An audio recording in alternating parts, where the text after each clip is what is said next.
This is a Flying Cow production.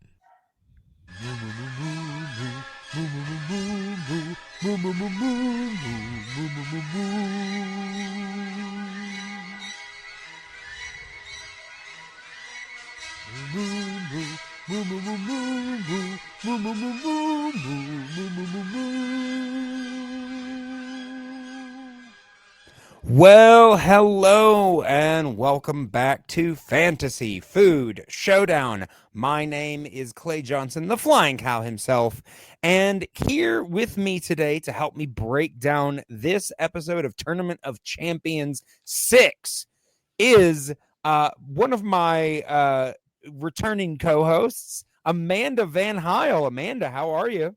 I'm doing good. How are you? I'm good. I swear, no matter how quiet it is, the moment I press record, something always happens. The moment that the music goes off, and I always think, oh, I'm gonna have a clean read. Nope. Of course, that's when the dogs decide to bark, or when somebody decides to come in and ask me a question, or Yep. some ridiculous, just like, guys, this is like the one time. Leave me alone. Oh, but yeah, it's good. It's good so far. It's nice to be able to record with you again. Yeah. Yeah, it's been a little bit since we got to actually record anything. And I will say, hopefully I sound better this week than I did last week. I was telling you before we started up, I was listening to last week's episode and I was like, man, I sound like shit. I don't know what happened. I think I figured it out though. I think that my camera took over my audio. It's so annoying So when that sort of thing happens. Like it'll just be out of nowhere. especially because I actually have a pretty decent mic. Yeah. And so I'm just like, why does it like I was thinking because, I am having to live with family right now, and the majority of my recording equipment has been sitting in a garage, a cold garage, and I had just broken out one of my mic cables. And all I could think of was, is it possible that the mic cable made it sound that bad? Could that really be it? And I really think it is it was the camera mic, because Yeah. I There did have have been to times take it where like off. I've been streaming and then it would just change mics that I would be talking to, and everyone's like, we can't hear you. And I look at it Midstream. like, oh, Oh, that's because it geez. just changed what the default was. Like I mean, I understand like when I'm starting up, but like midstream, that's insane. Yeah. Oh, geez. But we are here to kind of talk about a cooking show. And I'm doing this for a couple of reasons. Number one, it's kind of an excuse to hang out with some of my old podcasting friends again, but it's also because I really enjoy cooking shows. And this honestly is like one of my all-time favorites. I love this show. And the past couple of years that it's been out, I keep like I was telling my friend Amber last week, I'm like, I just kept telling random friends that had no idea what I was talking about all about this show, and they just like smile and nod like, okay, yeah, I'm glad you like it. I'm just like going on about stuff that they do not understand, and I'm just like, man, I want to talk to somebody that's watching this show so they can understand what we are talking about. But before we jump into the episode, I do kind of want to get your background a little bit on like cooking shows in general, and then this one in particular. But like, do you watch many cooking shows at all, or is I this like used your to type of like thing at all the all? time. Because like when I was a little kid with horrible insomnia, I would just watch Oh, the geez. Food Network before bed to try and fall asleep. Sure. And then like in high school, I got really into Iron Chef. The Yeah. Japanese version. Like as soon as it went the Sure. American version, I'm like, this isn't as fun. But I watched the Yeah. Japanese version of Iron Chef like when all the when time. I got very in the into it. I also in just in very the much like enjoyed just the really bad localization because it was just sure. some of those Well, like translations were hilarious. the early 2000s, like I'm talking like 2000, 2001 to like 2003 or something like that. Yeah, Before Iron Chef America really took off, the original Iron Chef, like I mean, I actually found some that's what like I watched, and it was back then too. oh yeah. I actually found like some old episodes or even like some more. I don't know if the Japanese version's still going or not, but there were some more recent ones. And like just because like I missed that because it was, Iron no shade on Iron Chef America. It was fun, but there was something about the Japanese There version. was so much more charm to it. Sure. It just had a lot of I mean, charm, especially eating I the bell will pepper at the say beginning.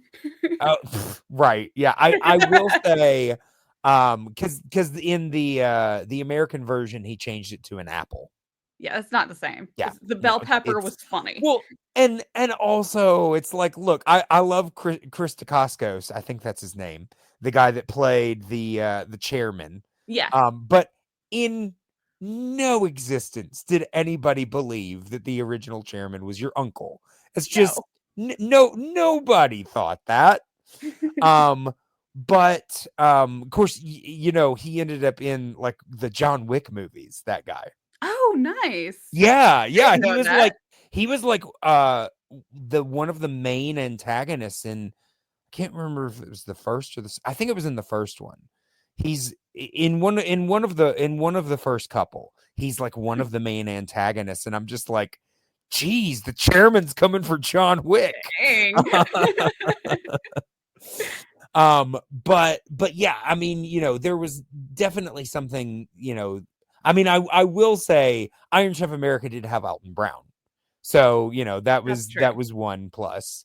But so I mean, I will definitely say competition cooking shows are like my favorite. I mean, I don't mind like a regular cooking show like I said like an Alton Brown like Good Eats or something like that on occasion, but I prefer like the competition stuff. But like you know, so like it sounds like Food Network competition shows are not necessarily a steady diet for you.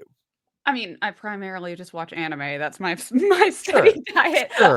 sure, Back like when we still had cable and we could flip through the channels, like sure.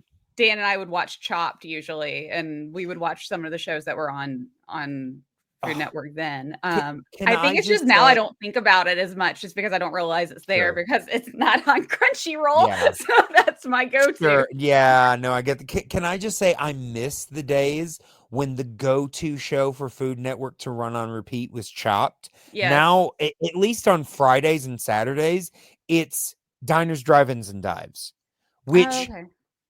honestly, That except for show is this hit or miss. show, Sometimes it's fun to well, watch it, and other times it's just well, like I don't care. honestly, except for this show, I can only take Guy Fieri in doses. Like I don't have the problems with him that other people have with him. I get the criticism, I really do. But I think for this show, he's perfect Oh, because he's he's the fantastic in this. host.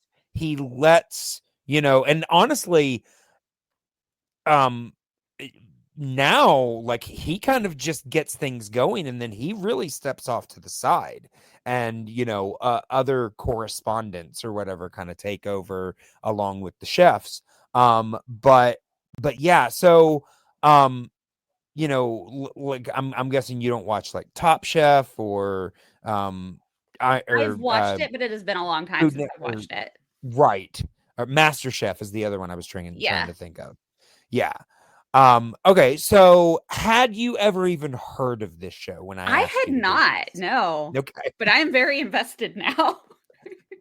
I will say there are 5 seasons that do you have HBO Max? Is that Yeah. how you watch this? Okay. Mhm. So I mean I personally think that it is worth going back even though you might know who wins every season. it's a fun show just to watch Yeah. and to see kind of the drama of how things unfold. I used to listen to a lot of wrestling podcasts. I don't so much anymore. But one of the guys on that said one of the dumbest things I've ever heard in my life. He was like, "Tournaments are dumb." He was like, "Who wants to watch a tournament? Just wait till the last match and then watch that one." I was like, "You're missing No, half you the wanna see story build that up way." to it. Exactly. It's like it's one thing to watch the final. It's another thing to watch the final with everything that came before it. And I'm like, dude, I thought you were a wrestling guy. I thought you were all about story. That's where all Yeah. the story is in the buildup. Well, I've always loved tournaments. Yeah. I just kind of love the way, you know, like I said, the story unfolds, but I also there's something about like back brackets and building brackets and things like that fascinate. I mean, honestly, to be honest, that's one of the main reasons that I did movie battles is so that I could like pair people up and like watch them go and like see what happened. Like that kind of thing is just fun to me. Yeah. So you know, so this kind of thing is just really right up my alley. But you know, so you enjoyed watching this then. Yes, definitely. Yeah. All right. So you know, we'll see. Hopefully, you know, we are playing a game along with this. So, you know, we'll have to see how things shape up for both of us as the weeks go along. I will say I'm gonna pull up my bracket real fast. So going into this, um, y- this episode, they pretty much played the first matches for Division A. I will Mhm. say in previous seasons they've jumped around a bit more, which Okay.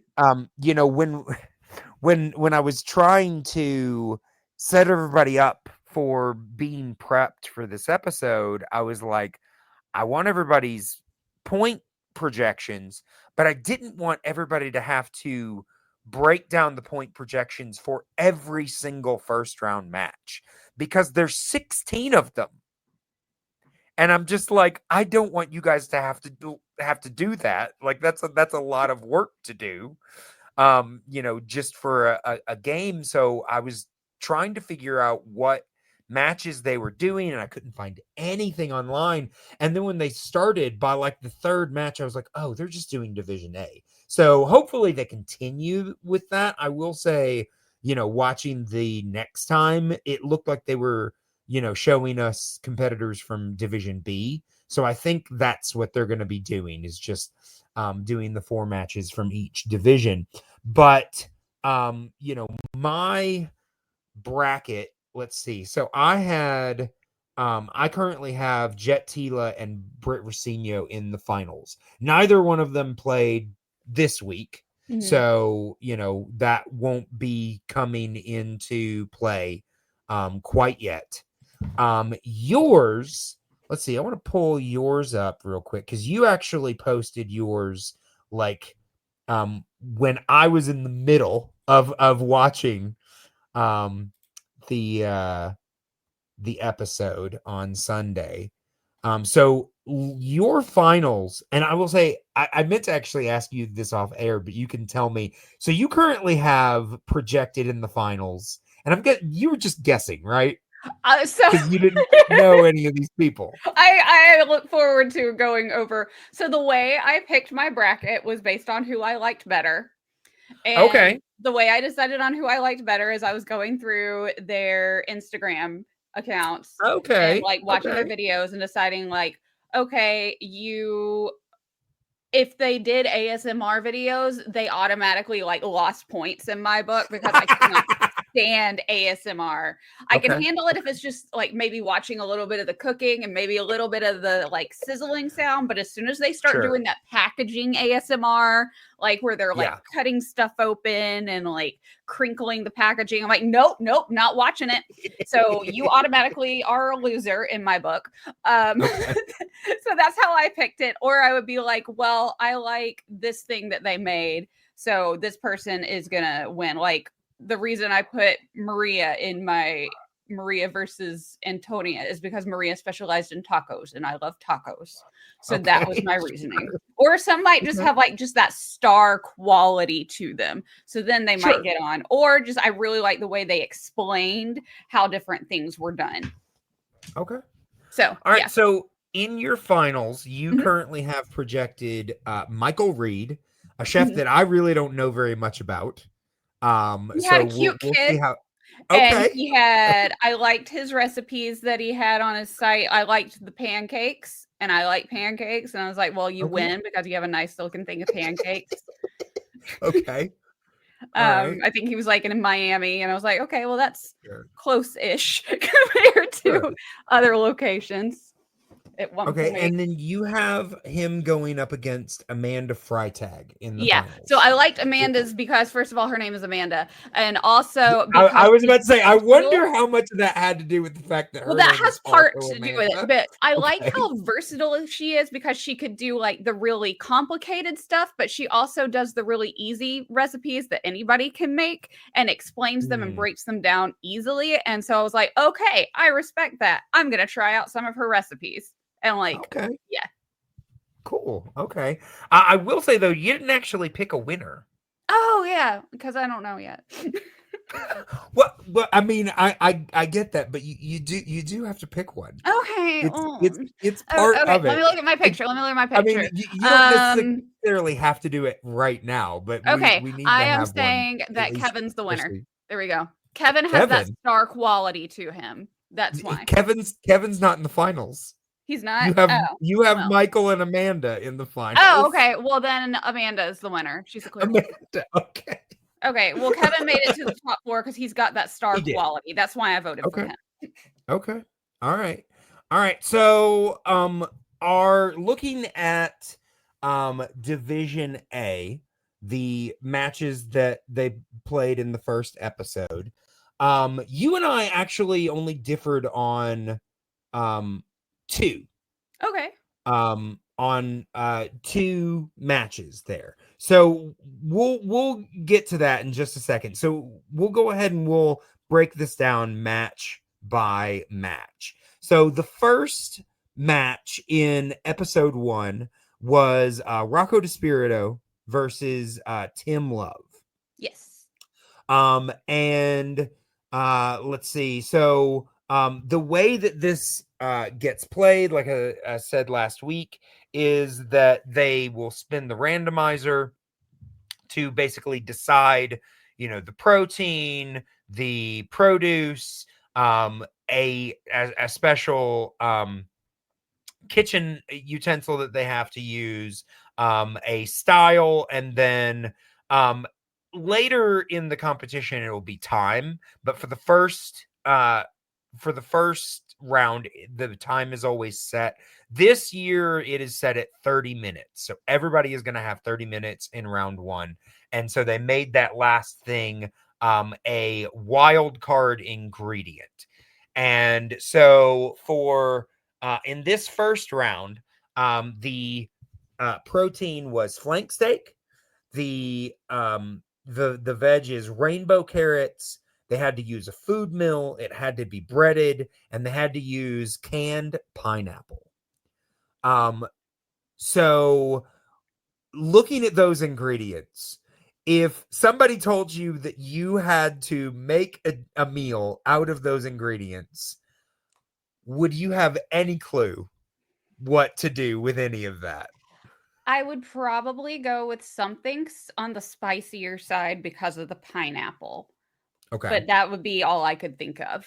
and I Sure. would not know what to do with the carrots. And then like with the steak and something having to be breaded, I would not be sure what to do. I mean, I would figure some kind of like country fried steak, but that doesn't go with spicy and pineapple. So I would not know what to do. Sure. I mean, I will say you're on a similar line to actually what Rocco ended up preparing. Yeah. Because he did, because I mean, the thing about pineapple, you immediately went to spicy, Mhm. but which is an interesting line of thinking, because you wouldn't, I mean, pineapple is naturally sweet, Yeah. but in But order it to goes kind so of good in like a counteract salsa. that, exactly, in order to counteract that, you add kind of like a spicy element, so that you've got that kind of sweet, tangy, spicy thing going on. Yeah. Which is part of what Rocco ended up doing. So for these dishes, let's see. So Rocco ended up making a steak schnitzel, which I love a good schnitzel. I've never had With schnitzel. I mean, it's a German dish. So I actually went over to Germany a few years ago, about 8 years ago, almost now, quite a while ago. And he did a rainbow carrot salad and spicy pineapple sauce. So he did, like you said, with the skirt steak, breaded it. He pounded it flat though, which is part of schnitzel, which made the whole sauce pairing kind of go with it. Because like you were saying, like a country fried steak kind of thing, that more lends itself to like a gravy, That's what I which was thinking also. doesn't which doesn't Yeah. really lend itself to pineapple. Right. But it was interesting Yeah. that he used pork rinds to bread it. And that I think would like work. That would really complement the pineapple because like pork and Yeah. pineapple go really well together. Yeah. So it'd be almost Um, like kind of a bacon wrapped Hawaiian steak is essentially what he was doing.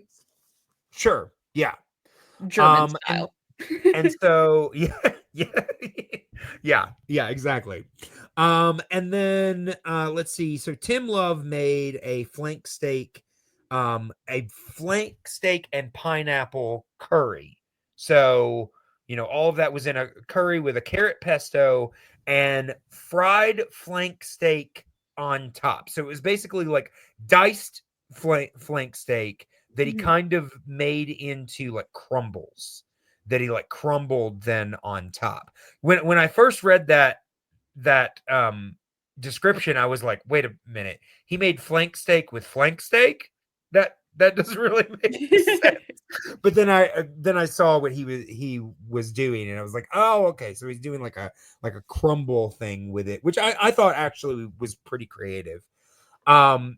They had Justin Warner has been one of the correspondents for the chefs since the beginning of the show. Is he the guy with the orange suit? He was the guy in the glasses with the weird hair With the and mullet and the the orange suit. Okay. I Yes. liked the suit. Yes. And then I just kept Yeah. staring at his hair. He has such interesting style, that guy. Like sometimes I'm like, okay, that's pretty snazzy. It's pretty snazzy, and then sometimes I'm just like,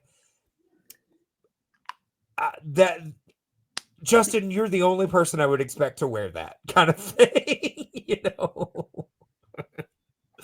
But in the past, our other correspondent has been Simon Majumdar, who has actually, they've moved him to be the judges correspondent. We didn't see a lot of him this episode. There were just like a couple of moments. I think what they did is after all of the judging was done for the episode, they kind of gave him a few minutes to recount each each round, and kind of just got the judges' take on different things. But like it was basically just one blurb from one judge. Like they didn't go much in depth. I will say, I know that Simon Majumdar had been dealing with health issues. So I wonder if maybe they did that because they were all sitting during that segment.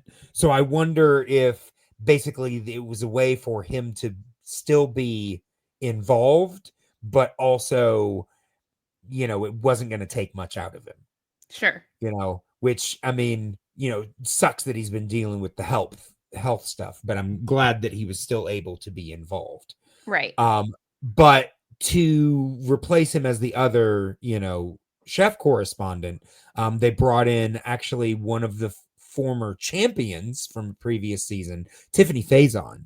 And I don't know about you, but Tiffany made me laugh several times throughout the episode. There's one bit, and I'll mention it when it comes up in one of the matches, but she was just in the background of somebody like talking or doing something or preparing something, and I was just like, all my attention right now is on Tiffany. Yeah. She's cracking me up. I think I know which part you're talking about because I was thinking that too. But yeah, so they're basically there because since it's blind judging, the judges or the chefs don't get to present their dish, tell the judges what they did, where all of the ingredients that they were supposed to include are, because occasionally it's not obvious.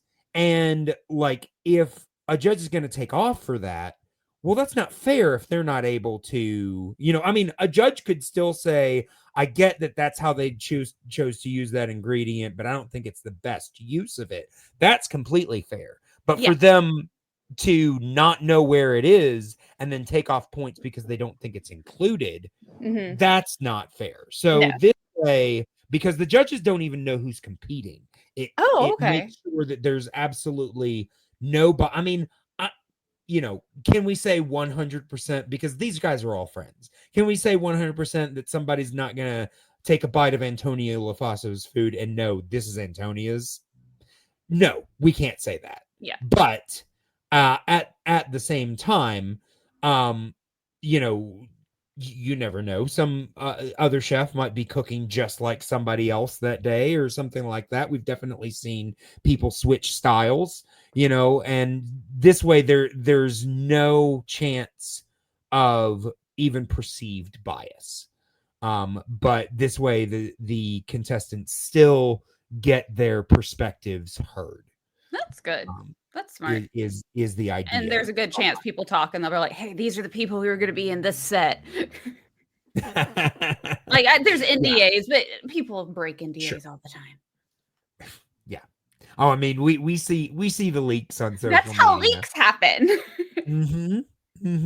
Yeah, I mean, obviously, a lot of those are like orchestrated, even though they're like, we didn't know this was going to happen. It's like, sure, you didn't. Yeah. But yeah.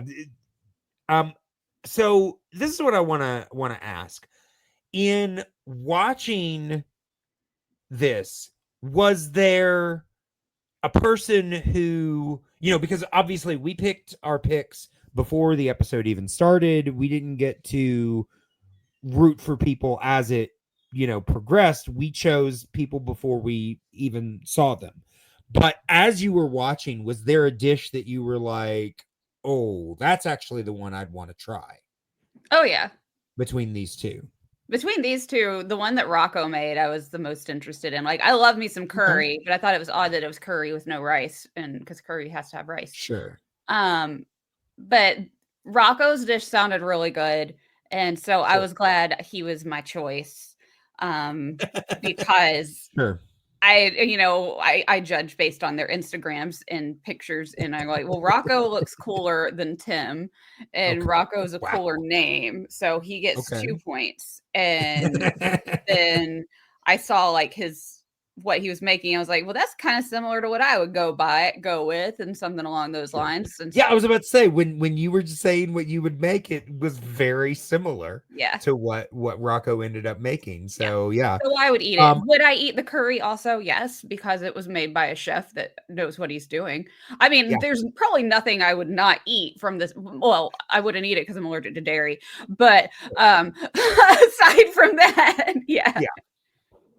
Yeah, I mean, I will say, you know, both looked good. I will say Rocco's had a simplicity to it that I actually really admired. Mm-hmm. Like, you know, a lot of times the chefs will build plates, and you know, even if they're like plated really well, sometimes they're just very complicated. There's a lot of ingredients, and Rocco's was literally, it was just like what was it that he had again? He had like It was the schnitzel with the pork rinds, and oh, it that's right. was He had his sauce, he yeah, had his schnitzel, pineapple. and then Yeah, he had his slaw. That's yeah, it. And it just looked so simple, but like in a beautiful way. So I right. really enjoyed his plating. I will say, just looking at them on the face, I mean, I love good schnitzel and I love curry. There was something about Tim's that made me go, ooh, I kind of want that one a little bit more, just in the way that it looked. And I will say, in listening to the judges, like, you know, we had, first of all, I want to break down who we had judging. And I will say they do this thing where they don't outright tell you who the judges are. The judges are the same for all four for the entire episode. So for all four you know, matches that we have in this episode, we will have the same three judges. But in the first one, they always kind of tease who it might be, and occasionally, just because, you know, nobody dresses like Nancy Silverton, you know who it is. You know, things like that. But for the most part, all you ever usually see are like shoes, or like, you know, maybe like from here down on a guy's suit. Like, you won't get to see like his chin or anything like that. You'll just see like the very top of his suit without seeing any bit of his face. But for some reason, they decide to give us the lower jaw of Alex Guarnaschelli. And I'm just like, well, it's obviously Alex because nobody else looks like Alex. She has a very distinctive look. So I'm just like, well, obviously we have Alex Guarnaschelli. But then they show us like the bottom of a woman in a sparkly dress, and then a guy from the back with like silvery hair and like a smart suit.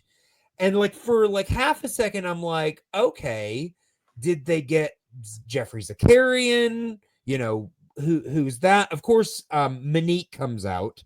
Who Manit is our only two-time champion. So honestly, I'm not surprised that they brought her out for the first episode. And then of course, Alex Guarnaschelli. I'm like I said, we saw her lower jaw. Nobody else looks like Alex Guarnaschelli. We knew it was her. But the third judge was Wolfgang Puck, which I will say I'm pretty sure they actually used him at some point last season. I can't remember when, but I'm pretty sure they've had him on at least once before. I'm pretty sure this is only the second time that he's judged. He's a pretty stiff judge. It was funny when Dan walked in and he saw Wolfgang Puck. He's like, Wolfgang Puck? Well, glad to see him still walking around. Sure. I mean, I've always liked him, but I was like, oh, that's cool. Yeah. Well, and you know, there's a lot of those like older celebrity chefs that you know you just don't see very often on the Food Network anymore. Like, yeah, and I mean that was my era of watching it, was like the Wolfgang Puck era. Wolfgang Puck, Emerald Lagasse, Yeah, guys like, and I think that I can't remember if he's been a judge on this or if he was on some other Food Network thing that I saw. But you know, occasionally they'll get those types of people for judging. But so those are the three judges, and I don't know about you, but as I was listening to the judging, it sounded to me like they were knocking Rocco's dish a little bit Mhm. more than Tim's. And so, like, here I have Rocco winning this match, and it sounds to me like they're leaning towards Tim, and I'm just like, well, shit.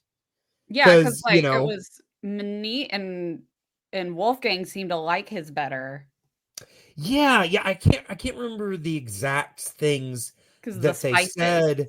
Yeah, it had something to do with the spices, and there was something about um Rocco's. I mean, I will say neither one of them got like a big um hit. Like neither one of them had a huge critique. Yeah. They both, both of them, they were like, this is a TOC worthy dish, this is great. But I felt like they were nitpicking a little bit more on Mhm. Rocco's. So, I was very nervous as they went into this. And I will say, as part of the game that we're doing, I had everybody go ahead and project the points that they had for this one. So I'm gonna go ahead and I'm gonna pull up, because you and I both had Rocco winning Yeah. this one. But so my prediction for this match was Rocco winning, the final score to be Rocco 84, Tim Love 79. Your scores, because you I don't sent even me remember them. what I said. It's okay. You chose Rocco winning 87 to 77. So you had Rocco winning by a pretty big margin. Yeah, because I Mine, wanted Rocco to win. sure, sure, sure. So you predicted like a 10-point spread. Yeah. Mine 5. So the final score was uh Rocco with the win, 83 to 80. I was off by 1 for both Nice. scores. Yeah. I was like, wow, okay. Like I was feeling myself. I'm not gonna lie. I was pretty impressed. But like I said, I was a little shocked that Rocco won Mhm. based on some of the critiques that he had received. But I was also fine with it. Yeah. Sometimes they'll do that. Sometimes, like, it'll be kind of close, so they will kind of make it seem a little bit like, it might go a little bit more one way than another, just to kind of build tension. And then, you find out that it actually wasn't going the way that you thought it was. Yeah. But so Rocco did win by 3 points. I want to break down this score because in this game, like, it's super important to use the randomizer. In fact, 9 times out of 10, the person that wins the randomizer wins the match. And that's exactly what happened here. Because Tim Love actually had a 1-point lead in taste. It Hmm. was 41 to 40 in favor of Tim Love on taste. I'll skip the randomizer for a second. Rocco actually won on presentation by 1 point, 8 to 7. Well, I know Tim got kind of dinged because it wasn't a flank steak dish. It was a curry with flank steak on top. Right. So, Which, I mean, honestly, I kind of get. yeah. Because when I hear, like, don't get me wrong, I love curry. But Mhm. when I hear flank steak, I don't think curry. Right. You know, like I said, when I looked at it, it looked like the one I wanted to try the most. I mean, I wanted to eat both, let's be honest, but I think I would have gone for Tim's first and then tried Rocco's. But yeah, it does sound weird, a flank steak curry. I Yeah. I think there is an expectation that's set there, and I do feel like Rocco probably met the expectation more with flank steak than Tim did. But going to the randomizer, Tim got 32 points. Rocco got 35. Is that spicy pineapple? Yeah, I think the way that he used the pineapple, the way that he used just a few of the I honestly think the way that he used the protein, the way that he used the carrots, oftentimes a person that will double up on the randomizer ingredients will also get extra points for that. What's funny about that, though, is that Tim actually is the one that doubled up on his use of flank steak. But apparently, again, not necessarily in the way that you might expect, and apparently not in the way that the judges appreciated, because they gave Rocco the nod in terms of the randomizer. So he ends up winning the match by 3 points, like I said, 83-80. But yeah, that was that match. So he will move on to face somebody else that will be playing later on in the episode. So let's go ahead and let's move on to match number 2. So match number 2 was Kevin Lee versus Casey Thompson. Now, we talked a little bit about both of these chefs last week as we were breaking down the bracket. Kevin Lee, I know mostly because he came in as a play-in last season and upset like a dominant former champion in the first round. He was the 8 seed, she was the 1 seed, and he beat her. And I was mad. Oh, no. Yes. Because, I mean, you know, she's one of my favorite players, and she hadn't played the previous season. She intentionally stayed out to give more people a chance. And this was her, you know, her comeback, her coming back. And I was super excited to see how far she'd go. And he knocks her out in the first round. No. Look, you know, it's like that's super impressive. You know, good for you. But couldn't you have done it against somebody else? It's like, come on, seriously. Fair. And then Casey Thompson, who I'm not as familiar with. She got on my nerves. Did she? Yeah, I don't know. She just got on my nerves. Okay. Did she do an ASMR video? I can't remember if she did. Let me see what I put. You know, let's see. She did, and Kevin did do an ASMR video because he did some with the packaging, but he does Korean food, which I really like. And then he I don't know, he's just got that like star spark to him. So he won. And then Casey, she just got on my nerves. I don't know, just her whole mannerisms, everything about her. I was like, you Okay, so you and I both had Kevin winning this match. My projection for this match was 83-81. I'm saying that off of memory. I'm going to double check. I'm pretty sure, but that's what it was, though. Yes, 83-81. And yours, your projection was 80. Oh, that's the wrong one. Hold on. Your projection was 90. Kevin winning by 90 to Casey's 85. So you're big on these big point spreads. Yeah, you've got a 5-point spread there. So you know, getting into the match itself. So let's see. So they spun the randomizer. And the protein landed on boneless pork chops, which, I mean, I love a good pork chop. So I'm always excited to see a pork chop. Portobello mushrooms.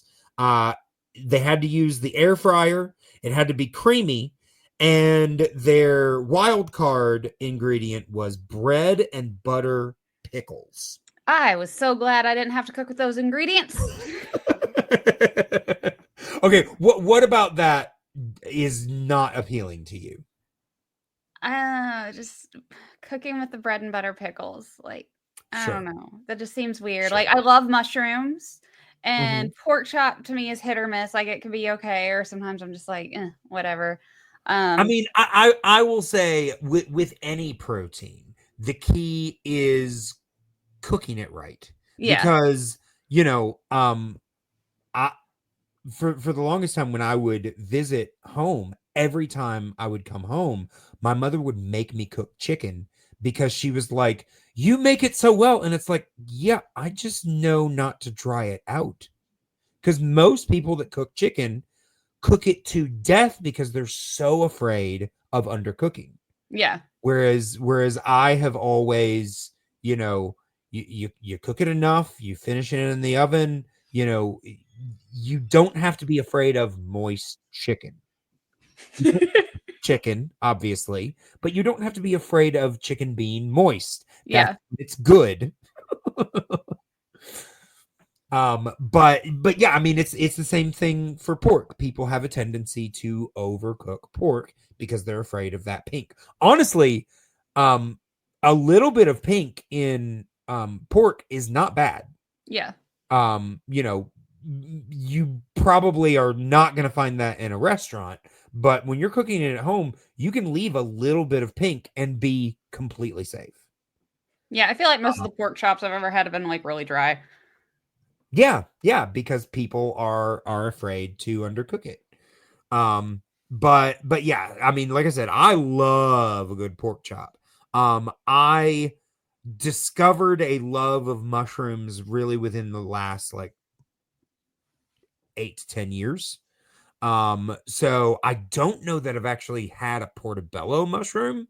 Oh, Though I might have in like maybe like a vegetarian dish or something like that. But I if I haven't, I want to have one because they always like they look like a good meaty mushroom. They are. They're really good. Air fryer. I have an air fryer and have yet to We use have it. one. I once saw somebody describe air fryers as being like a cult, and it's very much a cult. Like I Sure. use it some, but Dan, like, he loves the air fryer. He's like, oh, I can make this in the air fryer. Like, Well, yeah. and here's the thing. For the most part, air fryers, unless you're just number one, you're in a competition where you have to use them, or you're in a time bind or something like that. Air fryers are not typically something that chefs of this level are going to be using. Right. They even made the joke at the end with the judging when they mentioned the air fryer. They were like, they looked at Wolfgang Puck and they were like, "Oh, Wolfgang knows all about the air fryer," and of course he laughed because I'm sure the man's never even seen one, much less used it. So yeah, and then creamy. I There's was lots of expecting things. some kind of a gravy because I'm seeing pork, I'm seeing mushrooms, Sure. like mushroom gravy is Yeah. first thing that comes to mind. Yeah, I mean, definitely a sauce of some kind is what I'm expecting. The bread and butter pickles, I will say I'm not a huge pickle fan. Um, and pickles are one of those things that like I love the smell of pickles. Like I really enjoy certain vinegar type items. Like I love like a warm slaw or salt and vinegar chips Oh, I love or stuff like that. But pickles are one of those things that like I smell it and I see it and I'm like, I should like that, and then I put it in my mouth and I'm like, I like dill pickles, so but I'm not a big bread and butter fan. Those are too sure. sweet. But Okay. dill pickles, like, I could drink that juice. Sure. Yeah. And I mean, I will say, sometimes with things like that, like I I will say I was watching this with my mother, and she at one point asked, she was like, "Did Casey use the pickles, and I was like, I don't know. I do know that she used the pickling liquid. I mean, I will say it probably, especially in terms of the randomizer, would be a good idea to use both the pickling liquid and the pickles themselves, because that's kind of, Then like you're a double doubling use. it, yeah. Exactly. But, I feel like using the pickling liquid and not using the pickles themselves is kind of a little bit of a cop out. I agree. But at the same time, I would also understand if somebody chose to do that. Sorry, it just got like really windy all of a sudden. It was startling. You're fine. You're fine. But yeah, so going into the actual dishes. So Kevin ended up making a fried pork chop with a mushroom sauce, a pickle slaw, and mushroom bacon, which when they first said that, I was like, so is it bacon with mushrooms? No, apparently what he did is he sliced it and cooked it like it was bacon. I've heard of that before. Which, yeah, I was about to say, which I didn't know was a thing you can do. And every person, the judges couldn't shut up about it. Every person that mentioned it just kept going on and on and on about how brilliant an idea that was. Yeah. And so I'm just like, okay, I want to try mushroom bacon now. Yeah. I tried making it one time, but I did it in the oven and it didn't turn out very good, but I don't think I followed the instructions. Yeah. But, I would try Kevin's mushroom bacon and I would like it. Yeah, absolutely. And then Casey made a breaded pork loin and creamy polenta with seared pickle and fried mushrooms. So she did definitely get the pickle in there. Which one did it use the brine from the soaked the pork? I think she did. Because I thought that was a good idea. Yeah, I agree. I think though she also made hers. I don't know if she called it a schnitzel, but it was very similar to a schnitzel preparation. And I was like, did you not watch the last match? Because you are going to be.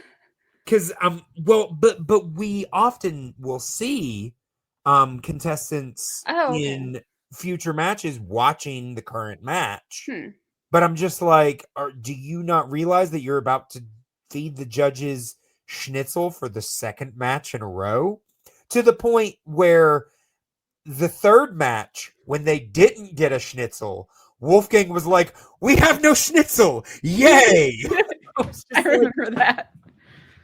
Well, because, he's German, so he gets a lot of schnitzel. So it's just like, yeah, probably not the best idea to do another schnitzel preparation. But yeah, so yeah, they did mention her making schnitzels because I wrote it down. I was like, she's making schnitzel too. Like I was just like, I don't know how I feel about that choice. Yeah. So watching this and looking at the finished dishes. First of all, was there anything in the preparation or anything that stuck out to you? I mean, I thought that the brine was a smart idea, even though it was like, doubling up on the schnitzel. Because I've done like fried chicken, like chicken breast, and I've done like a pickle brine before, and that tastes really good. The bacon, the air fryer bacon for sure was definitely something I wanted to try. Absolutely. So out of the two dishes, which one did you see and go, I want that one? Kevin's. Agreed. When I saw I mean, again, both looked good, but when I saw the finished product, I wanted Kevin's. There was just something about it that, like, it just felt more special to me. I mean, part of it is, they both basically made a breaded pork chop, but you listen to the way Kevin described it, a fried pork chop, whereas Casey described it as a breaded pork loin. Fried pork chop sounds more appetizing to me. Yeah, definitely. You know? Yeah, when you hear fried pork chop with some bacon, even though it's mushroom bacon, Sure. it still has that appetizing sound to it. Yeah. Yeah. But yeah, so I will say, listening to the judging, it also sounded to me like they were leaning towards Kevin. Is that what it sounded like to you? It did, yeah. Yeah. So we get into the scores, and indeed, Mr. Kevin Lee did win. Now, just to remind you, our projections, I believe you said Kevin would win 90 to 85. Yeah. And my projection was Kevin winning 83 to 81. The final score, 83 to 81. Look at you getting it. Oh my goodness. I was like, I could not believe that I had gotten the score exactly right, which means when we get into points, I'm going to be getting some extra points for that. Nice. So yeah. Good stuff. All right, so let's go into our third match. Our third match was Adam Sobel versus Adriana Urbina. Adam Sobel competed, I think, for the first time in the competition last season. And he went, I think, pretty far. I think he won his first two matches. I think he got all the way to the quarterfinals before being taken out. I think, was he taken out by Antonia? I can't remember. But he got taken out in the quarterfinals, and then Adriana played in. She had attempted to play in last year and just missed out. And so she played again this year, and not only did she make it, but she actually scored higher than any other play-in chef. So I was actually pretty high on her. I was pretty impressed, and there was something in my gut that was telling me this is going to be one of our upsets. So I actually picked her to win this match. And this is one of the ones that you and I differed on. Okay. Because you chose Adam. Yes. To win this match. Let's see. So Adriana has a bunch of ASMR, and I saw that. I was like, no. Okay. Like, I couldn't we'll have to give her that note. Nope, she's already losing in my book. We'll have to give her that note to cut out. But I did like her apron, so she got a lot of points for that apron. Okay. So you had Adam winning 84 to 83, and actually that's pretty close to my projection because I had Adriana winning 85 to 84. So we both picked Adam to get 84 points. Okay. But I had Adriana winning by 1 point, and you had her losing by 1 point. Yeah, I felt like this one was going to be a close one. Like I was like, sure. As much as I don't like her ASMR, I feel like she and Adam are going to be like really close. Sure. So let's get into the match.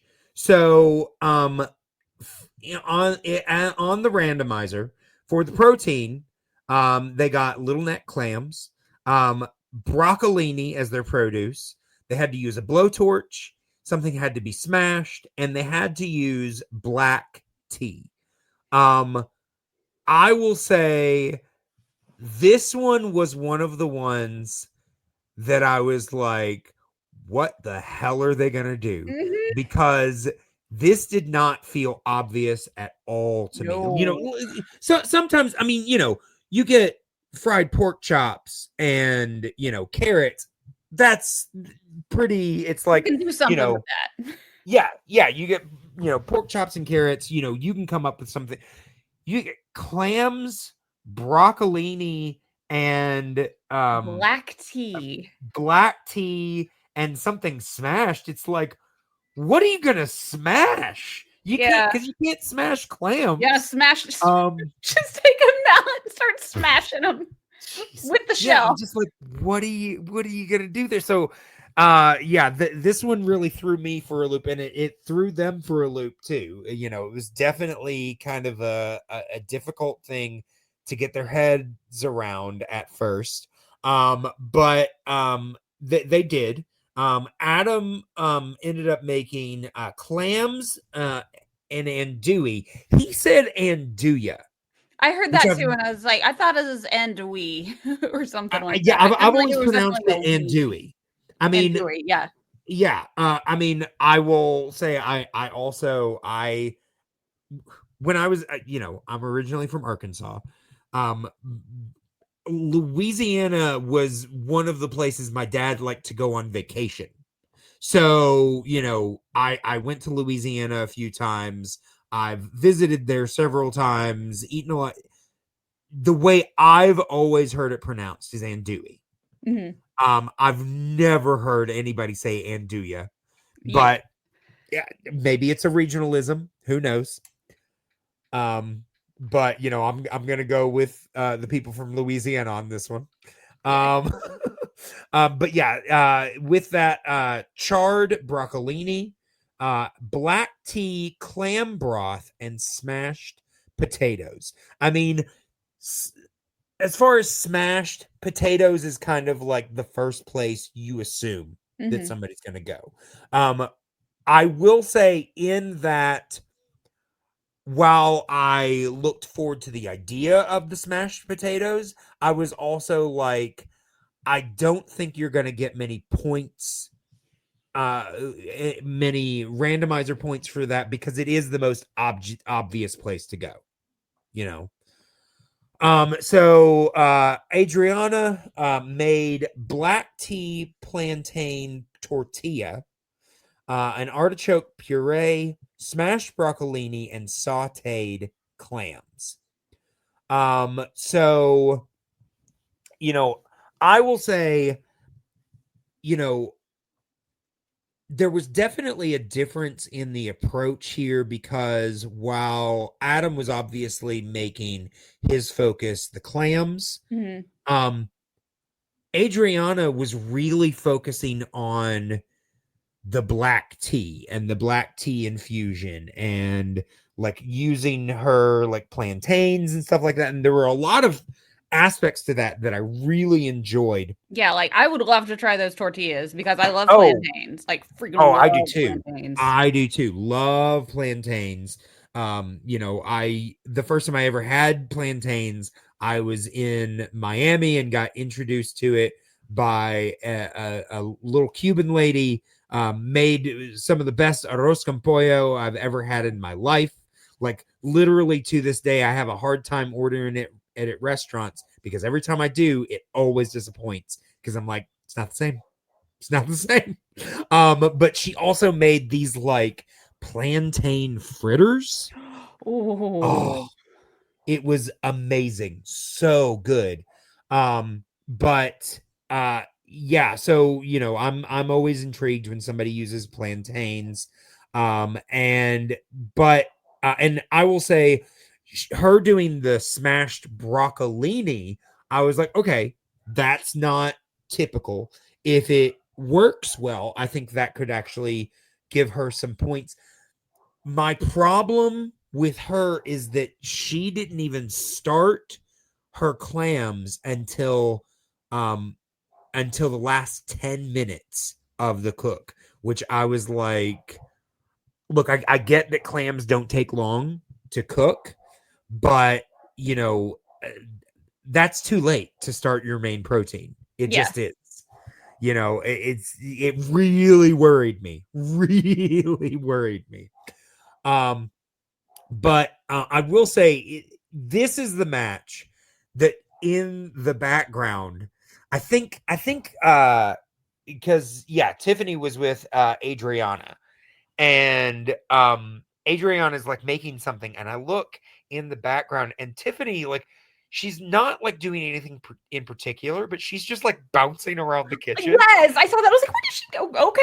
And Go for I it. am dying. I am laughing so hard. It was just so entertaining. I was just like, give me this, Tiffany, all day long. Like, I will take this. This is so much fun. Yeah, I was like, honestly, I have a couple of other notes. Like with the way that Tiffany would talk to the chefs, or the way that she introduced dishes, or just the way that she segued in and out of things. I was like, putting her in this spot was a stroke of brilliance, because she's so good at this. You know, she's just super entertaining, and you know, fun to watch, and she obviously knows her stuff. So yeah, really excited by her being there. But yeah, so getting into the actual well, getting into the judging, but before we get into that, was there anything else that you noticed in particular about this cook? Anything that you thought was interesting or weird, or you're like, why are they doing that? Yeah, I mean, the broccolini looked really good. I wanted to try that. And I think the big thing I noticed was like Antonia's what was her name? And Adriana, sorry. Adriana. Yeah. Her Antonia's next. Antonia's next. They both start with A and Us. And they aren't Amanda. And and hers, like, everything looks good. Like, I wanted to try everything she had, but it wasn't as cohesive. It wasn't like it just, to me, just looked like I was going down a buffet and picking out different things, and everything sounded good. It honestly, that I think, because the judges even mentioned that it didn't feel cohesive, and the buffet analogy I think is perfect, because it really does just feel like she put things on a plate. And I think part of that was that because she didn't start her clams until 10 minutes left. Yeah. She was under the gun. And she even mentioned that she had planned to shuck her clams. Yeah. And she didn't have time. She did not have time to do whatever. She really did just have to throw things on a plate, because she didn't have time to do anything else. And I think had she had the time to plate the way that she would have wanted to, number one, she, you know, it works in high-end cooking. She knows how to plate. That was one of the things that really impressed in her play-in match, was her plating. And she wasn't able to do that. And I think had she been able to do that, it really would have helped her out in this. And I think it would have made it feel more cohesive than it ended up feeling. Yeah. Whereas but Adams, I know it had to have had some spice because of the andouille, as he called it. Yes. Yeah. And I do like the spice. Yeah. Oh, yeah. Yeah, me too.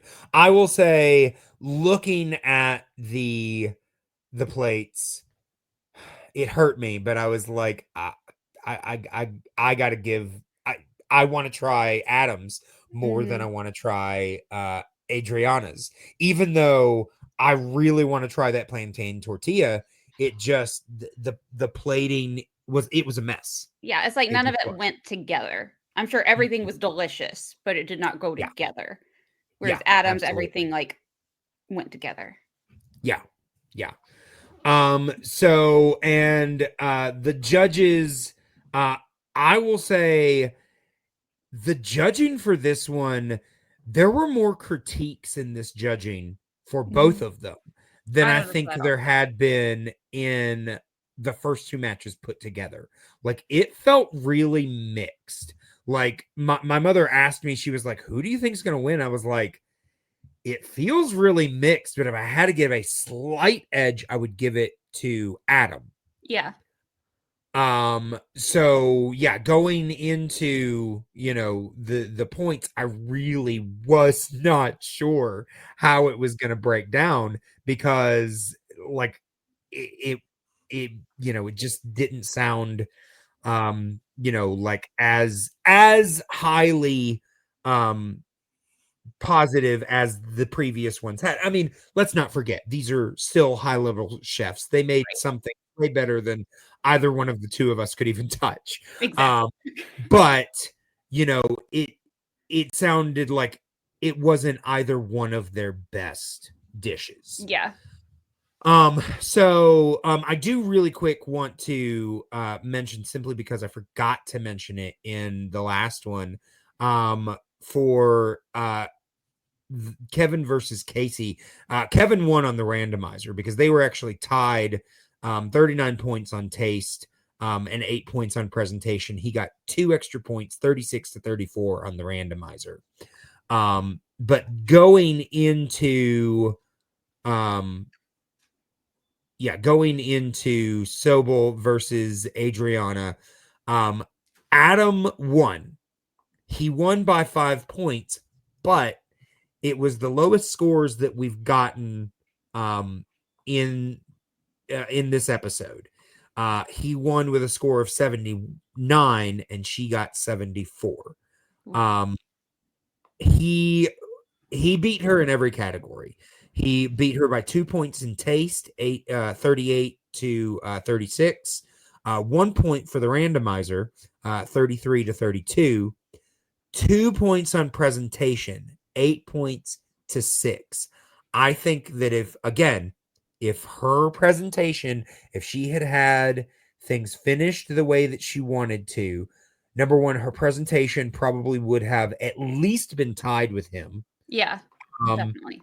And she might have even managed more points in taste, because I really think that she could have tied things together more with that, and that might have improved her overall score. But I mean, sometimes that's really what it is. Sometimes it's time management that makes all the difference. But yeah, not the highest scoring match, but he did. Was it? I think it's the widest point spread we've had so far. Yeah, because I think the first match was 3 points, the last one was 2, and this one was 5. So widest point spread, but also the lowest scores. So then going into the final match, the final match in this one, they always save the top seeded person in any episode for last. So the final match was Antonio, and I always want to say Antonio when I talk about her, and I don't know why, but Antonio Lofaso versus Maria Mazon. And Antonia has been, pretty sure she's been in every season. And I mean, even if you had never seen, because they mentioned it and then she kept mentioning it, she lost the finals by 1 point last year. Which obviously is still a thing she has not completely gotten over, because like I said, she kept mentioning it. She kept bringing it up. And I don't know if that was like a note from the producers to, remind the audience that you lost by 1 point, or if that was just her.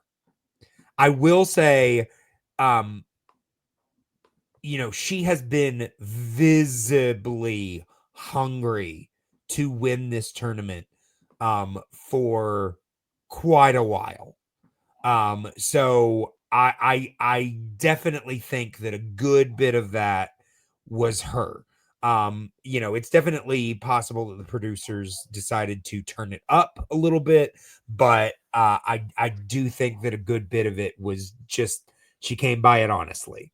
And then Maria Mazon played in. She, is a Hispanic chef, has all those flavors. Honestly, she makes what looks like really good food. Mm-hmm. But Antonia, I've got Antonia picked to go into the semis. She's one of my top 4. So I was heavily rooting for Antonia. I mean, honestly, if any one of my top 4 wins the title this year, I will be ecstatic. Like, and she definitely is, because as much as I mean, honestly, I don't think that anybody wants it for her as much as she wants it for herself. You know what? But Good for her. yeah, exactly. It's like, she knows what she's capable of. She knows that she is good enough to have earned it. I mean, she proved it. She lost by 1 point Mm-hmm. to Minnie Chohan. That is not easy. No. And, arguably, it's harder to lose that way than it is to get blown out. Yeah. Because it's like, okay, well, I really didn't have a shot, but at least I got there. But if you lose by 1 point, it's like, I could have won this. So at that point, it's like just a matter of judge opinion of right. One's not necessarily better than the other at that point. Right. Yeah. It's splitting hairs, and, had you gotten different judges or even done it on a different day, it might have been a different outcome. Yeah. But, that day, that time, Minnie won, but yeah, so Antonia really wants it. And this is another one where you and I split. You picked Maria over Antonia, and I've been wondering this whole time, and I've been waiting to ask you, did Antonia do ASMR? Like, what was she didn't do anything wrong, but Maria had tacos, and I saw all those tacos, and I was like, oh man, tacos are my favorite. I gotta go for Maria. Okay. That was literally my reasoning. Sure. And then watching the competition the whole time, I'm really happy with either one because I like them both. Yeah. I mean, honestly, they both seem to be cooking really well. But like I said, Antonia she's got the miles. She's got the experience in the tournament at the very least. So you projected for this match for Maria to win by 1 point. Mm-hmm. You had her winning 85-84. I will say, I mean, as exciting as an 8 seed upset can be, I'm afraid if Antonia had lost this match that it might have broken her, because I mean, like you saw the way she was reacting. Like, oh, yeah. I mean, I don't know that would have been a pretty sight at all. But you projected Maria to win by 1 point. For my projection was I had Antonia winning 87-82. Okay. All right. So, getting into the match, we had the randomizer landed on chicken breast, leeks, donut pan, herbaceous, and yellow mustard. So when you hear those things, would you have any idea what to do with a donut pan or yellow mustard? The donut pan, I have no idea. The yellow mustard I could work with. I could turn that into some kind of like a honey mustard sauce. Sure, like a sauce of some kind. Yeah. Sure, and chicken and leeks that goes together perfectly. Sure, yeah, exactly. Like they mentioned, leeks are it's like a mild onion. Mm-hmm. So chicken, onions. The door is wide open. Right there. The donut pan, though, I'm like, I don't know. Yeah. No, I mean, that was quite a thing. And I mean, often they use those things in weird ways. I mean, sometimes it's like, okay, that's a little bit of a cop out, but at the same time, it's like, but what are you gonna do with a donut pan? Yeah. I mean, I will say Maria tried to use it to like crisp up her chicken skin, but even I can't remember who her let's see, Tiffany was with Maria. Yeah, I think it must have been Tiffany that mentioned, I don't think she's going to get the crisp that she wants with a donut pan in the oven. And she didn't. She ended up having to throw it in the fryer. Right. And apparently it still didn't crisp up as much as she wanted it to. Yeah. So, it's just, yeah, what are you gonna do? I can't even remember what Antonia did with the donut pan, but I'm sure it was, she did like, it was almost like a cheesy potato. I want to say it was like kind of like a cheesy potato thing, if I remember correctly. Oh, okay, yeah, okay, yeah. Well, I want to say that's what it was. Okay, because yeah. Let's get into what they made, because then yeah, we'll get into that. So Antonia made a pan roasted chicken. She said, I just want to go straight down the line. Pan roasted chicken, mushroom leek sauce, and a potato leek cake. So yeah, she used that to make her potato leek cake, which honestly is a pretty good use. Yeah, absolutely. Like as soon as she did that, I was like, oh, that's a smart idea. Okay. Yeah. And like honestly, all of this sounds great to me. You can't go wrong with a good chicken. I mean, that's why it upsets me so much that most people don't know how to make chicken, because good chicken, it's hard to mess up good chicken. Yeah. If you make it well, it's just great. And then the mushroom leek sauce sounds great. Potato leek cake, that all sounds great. And then Maria made chicken with ranchero sauce and pickled leek salad. And she used the yellow mustard in her ranchero sauce, which, I mean, I feel like I've had like a chicken ranchero type of preparation before, but I can't really, like, I know I've had it at a restaurant, but like if you set several chicken dishes in front of me, I don't know that I could say that's chicken ranchero. Same. Yeah.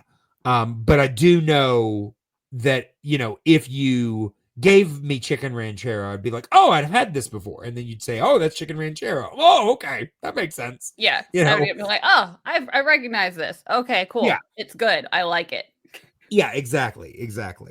But yeah, so they get into the cook, and this is where I have my notes about Antonia not being over her loss from last year, because they literally, like, almost every time they gave her a talking head, she mentioned, I lost by 1 point, and I'm just like, I get it. I'm sorry. Honestly, I respect her for doing that, because like so much of the time people are supposed to told that they have to just be like, oh, it's okay that I lost. I mean, here's the thing.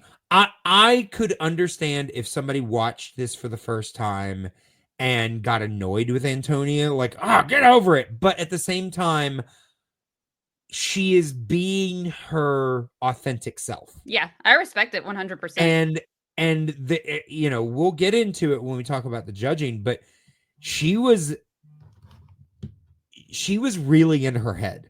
Yes. Like she was certain that something was going to screw her. And I'm just like, I really hope that she at some point in this tournament can just enjoy this tournament and can enjoy doing what, because they mentioned it, and Guy mentioned it at the end, but that she was back and forth as to whether or not she was going to do this season because she was so close. And I mean, I get that. Mm-hmm.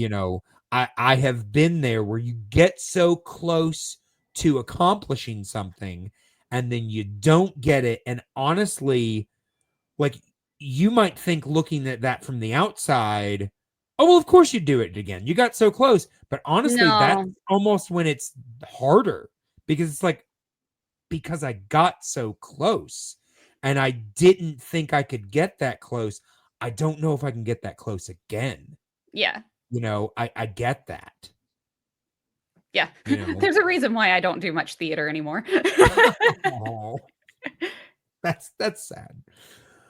But yeah, so there was that. I have a note about Tiffany just really excelling in this role.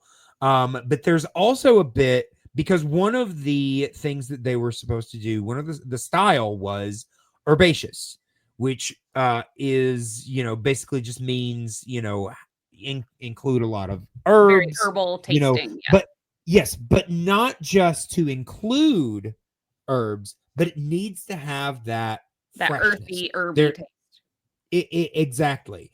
And one of the things that Justin talked about, and this is one of the things that Justin excels at, he's very much, they don't have Alton Brown anymore, so he's kind of their Alton Brown. He's very much into the science and the chemistry of cooking. So he will point out when people are doing things that are counterintuitive to what they're trying to do. And he was like, she's including all of these herbs, but she's putting it in a mushroom sauce, which has a very earthy, kind of muddled flavor. I don't think she's going to get the brightness that the judges are going to expect when they see herbaceous.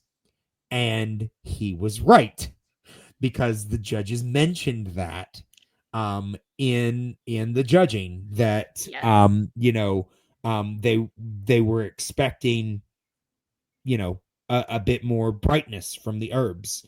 And I mean, and even as Antonia's like, but it's full of herbs, she was then like, oh, but it's kind of brought down by the mushrooms. So again, I'm just like, and I can get if you're watching from the outside being like, Justin, why don't you say that to her? Because it's not his job. Yeah. It is his job to report what she does. It's not his job to give her advice. Now, he might, if he realizes, hey, we've got 10 minutes left in the cook and you haven't put your protein on, he might say something like, hey, chef, when are you planning on putting that protein on? But it's not his job to give her advice. Mm-hmm.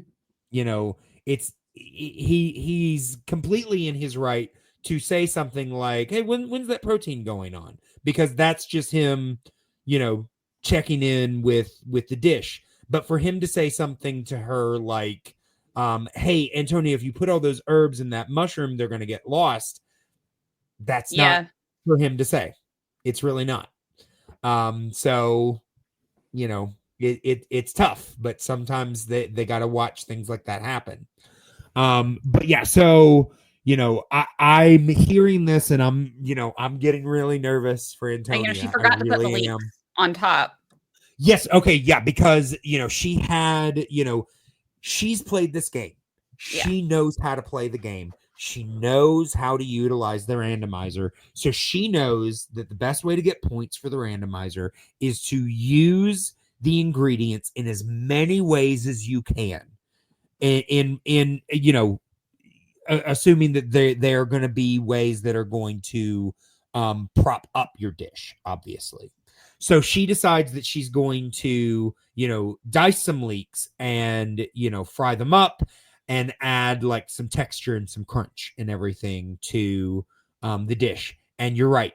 At the end of and it's not like she ran out of time and just didn't get time. She forgot. She had them on the side and she just forgot to put them on the plate. Because she was stuck in her head. Yes. Oh, exactly. 100%. And like I said, I really hope that she's able to get out of that, because it's going to end up costing her in later matches if she isn't able to get out of her head. Yeah. But anyway, we go into the judging. But real quick, so first of all, anything else about the cook that you want to mention that hasn't already been said? I don't think so. Okay, so out of these two dishes, which did you want to try the most? Oh gosh, that was hard because they both looked really good. Because I love any kind of like Southwestern style food. Yeah. So like anything Maria made looked good. Yeah. What Antonia made looked really good also. Like I wanted to try both. Like I loved the idea of like, even though I would not be able to eat the cheesy potato thing, I wanted to be able to eat it. Like I'm seeing it going, oh, that looks so yummy. I want to eat it. And then I love mushroom stuff. So like I wanted it all really. Yeah. I mean, I'll be honest. I wasn't able to choose. I was just like, I want both. They both looked so good.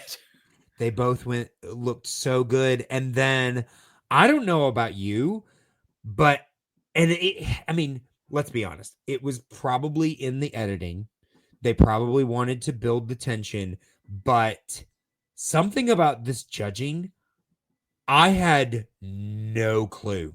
Yeah. I didn't either. There were, obviously tons of positives and minor negatives for both. I will say that Manit mentioned that Maria kind of cut her chicken up small, which caused it to be I had written slightly dry because I thought that's what she'd said, but my mother was out doing things and wanted to watch the last judging, so I played it again, and apparently Manit said very dry. So I'm like, okay, so that could be enough to open the door for Antonia, but there were also some things, and Maria did have some of those crunchy texture elements. She had a fried component that Antonia had made and was missing. So I was just like, where are we going here? What is going on? So I was super tense going into this judging. So the final judging, the final score was Antonia won 86 to 82. I don't know about you. I was not expecting that spread after the judging that I heard. Yeah, I thought it was going to be a lot closer. I was expecting, I mean, Guy will always say this was a 1-point match if it's 1 point. And he'll often say 2 points if it's that close. Anything close, anything farther, he doesn't say. But the way that the judging went, I was expecting 1 to 2 points. And when he didn't say anything, I was like, okay, is he just building the suspense? And then when he showed Antonia's name, number one, I was relieved. Number two, I was just like, okay. But also I want to point out, 86 to 82 was the final score. My projection was 87 to 82. So I got the losing score right. So I get a point for that. Nice. I mean, with the exception of the one match that I got wrong, you're on top of this.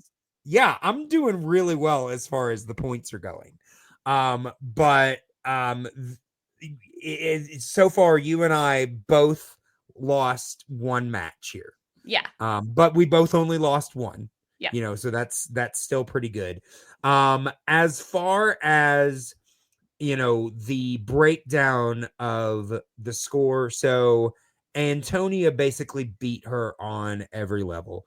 She beat her by 1 point in taste, 44 to 43, 2 points in the randomizer, 34 to 32. That was even without the leaks. Yeah, that was even without the extra leaks. And then 1 point on presentation, 8 to 7. So, obviously, you know, and Antonia had the highest score of the night. And respect to Maria for telling her to win the whole thing. Like at the end, she's like, "You go win the whole thing." Like, good for her. But I mean, that's also kind of like a competitor's thing. It's like, okay, if you beat me, you better win this whole thing. You better make it worth it. Oh yeah, absolutely. Yeah.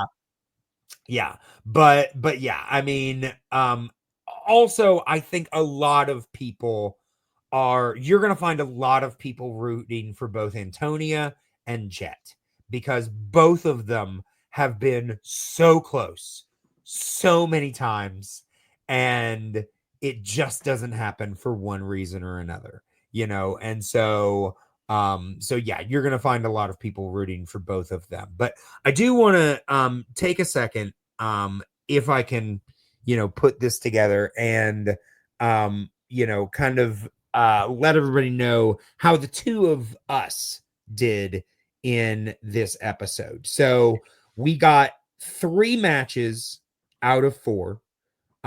So we each got 15 points for correct picks.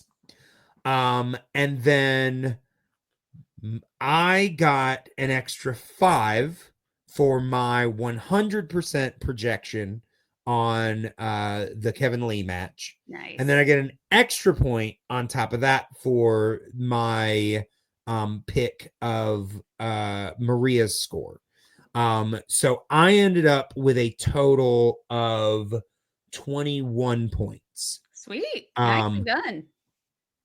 I will say you might, depending on what other people do in the Adam match, you might get more points for that. Unfortunately, I don't have everybody's points for that, but that I think was the only one. Well, let me double check on I think my projection was closer on the first match. Yeah, because I was only 1 point off of each of them. Mm-hmm. But you might get like an extra half point if you got the closest on Sobel versus Urbina. But you know, you did have them in the mid 80s, and they both got, you know, high 70s. So it might be quite a stretch, but you know, you never know. But yeah, still not too bad. Not a bad showing for either one of us for this week. I was excited to get 3 out of 4, right? Yeah. I mean, you know, I was really hoping for a full 4 out of 4, just because, you know, I was, you know, I knew that picking Urbina was the upset. It was the long shot, but I really felt like she had the skills to do it. And I still think that if she had, you know, had better time management and had been able to plate, that it would have been closer than it was. Yeah, definitely.